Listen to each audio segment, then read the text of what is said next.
Hello, hi, your girl Lorraine Nicole is here. Just want to thank you all for rocking with me. Appreciate it. Appreciate the love.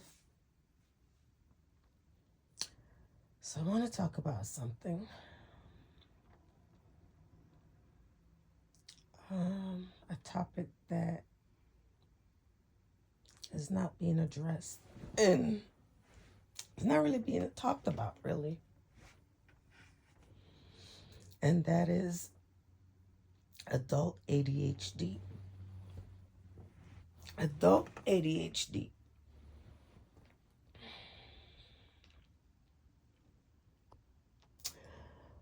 I was diagnosed with ADHD. Yeah, maybe within the year or two or so, a year. But I feel like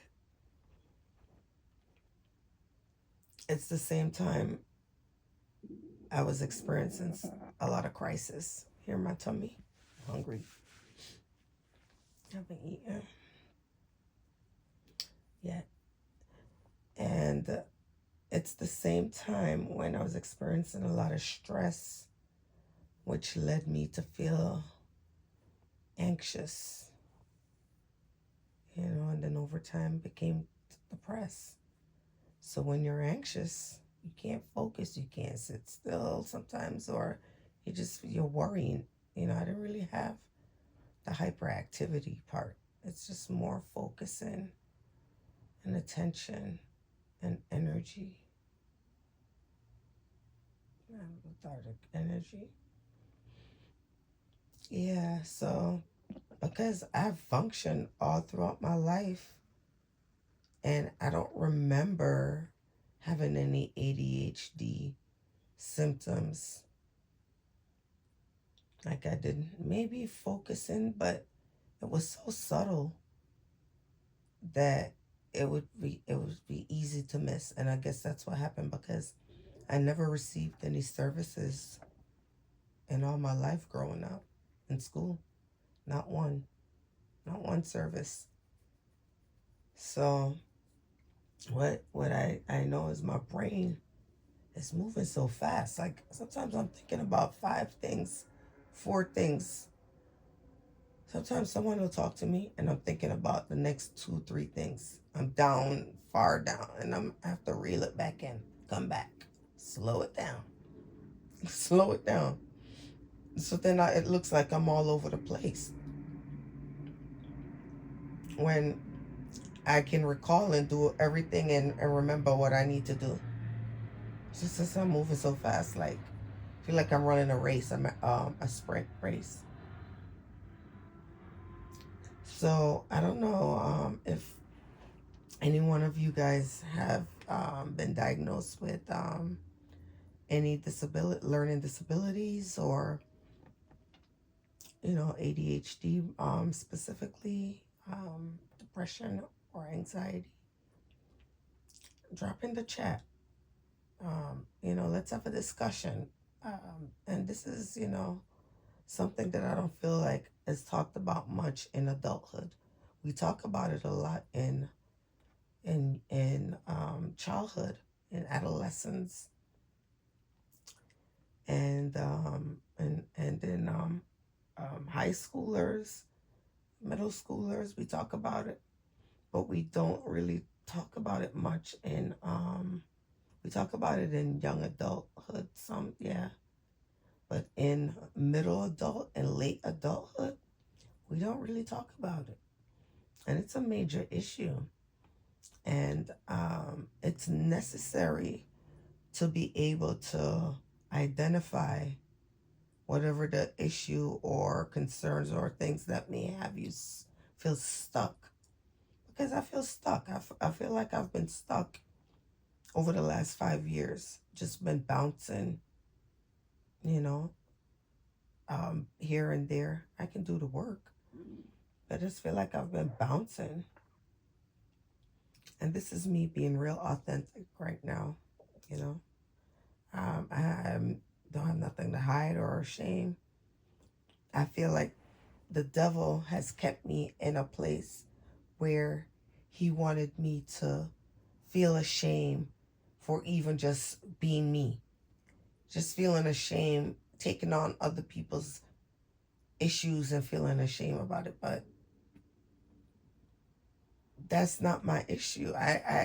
This is me. I'm authentic. This is what I'm dealing with, because maybe me talking about it will inspire other people to then now start talking about it so they can get help, because there is help. There is support for it. It's not something that, it doesn't mean that you are, that something is wrong with you or that you're stupid or anything like that. It doesn't mean that at all. Not at all.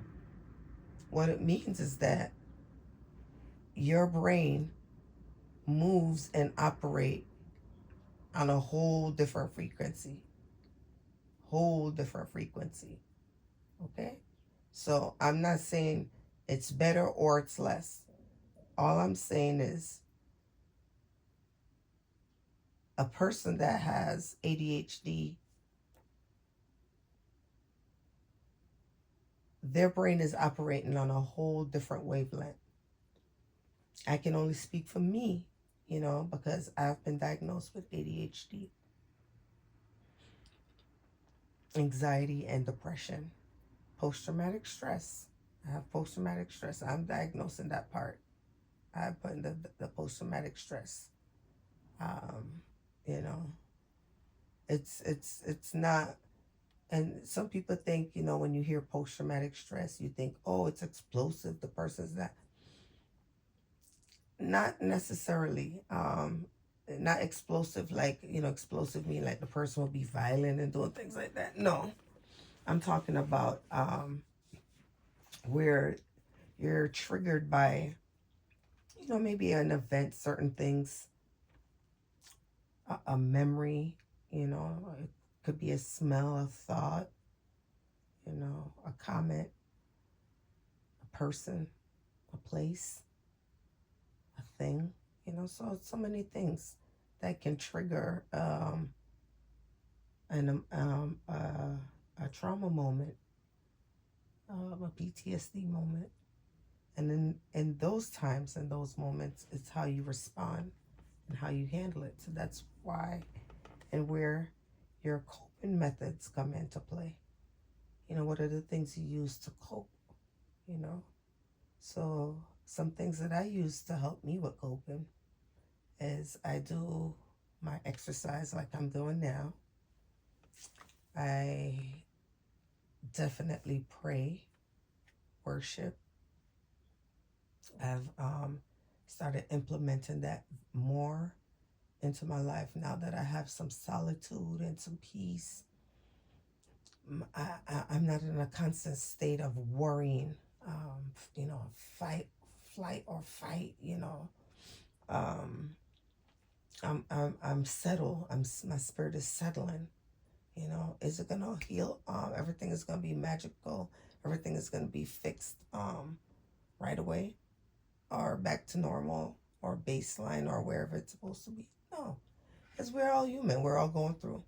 But what I do have is resiliency, and that's another coping method that I use, that I rely on. Resiliency. That's the foundation of who I am. That's what has helped me, and what helped me to get to my resiliency.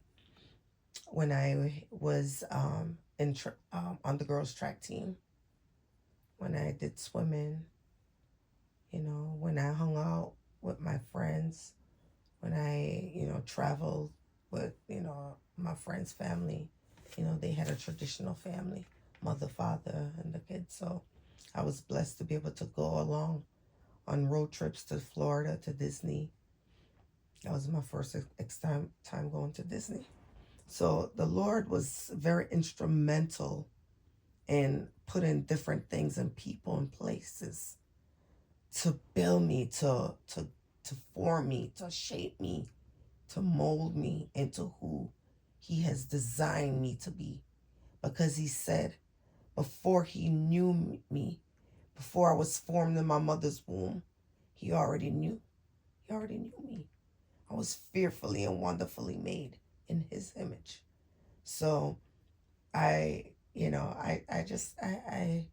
am thankful that I'm able to even speak on it and not feel any shameness to say, yeah, I have ADHD, because the enemy wanted me to feel ashamed about it and not speak on it.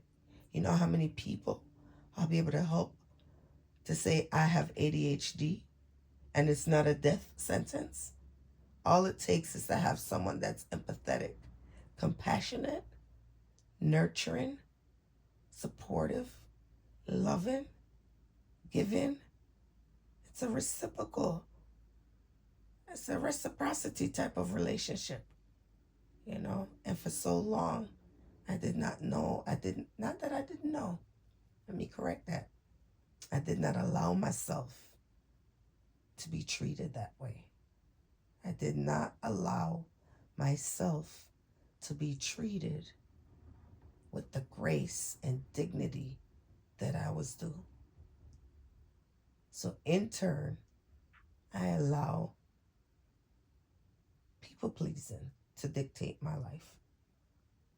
And that people pleasing, just always being there, always, extending above and beyond, and just no matter what you do, it will never be enough, because you're going to have to go higher and higher. It's like climbing a staircase. You have to keep going and going and going, because the more you do, the more you're going to be expected. But that's not God's true intention for you. He never told you that you had to idolize man. He said you shall not have any false image and worship no one. So doing it from that perspective will never get you anywhere. And unfortunately, I had to learn along the way. I had to learn. So I just wanted to come on here to really talk about that, to share that for this week's topic. It's about ADHD. Some of the symptoms that I experience is that, and I can't really say it's all ADHD, because you have to look at the other contributing factors. And when I say contributing factors, I mean like other things, as far as your age, your environment, your diet, your I said diet, which is your nutrition, your activity level. How active are you?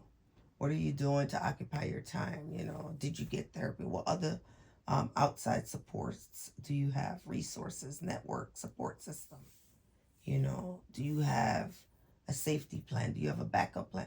All those factors are important. So I try to keep myself aligned, with all the tools that I need, that I have learned, from the education perspective, and from just being out there over the time. I've been in the field for over 25 years.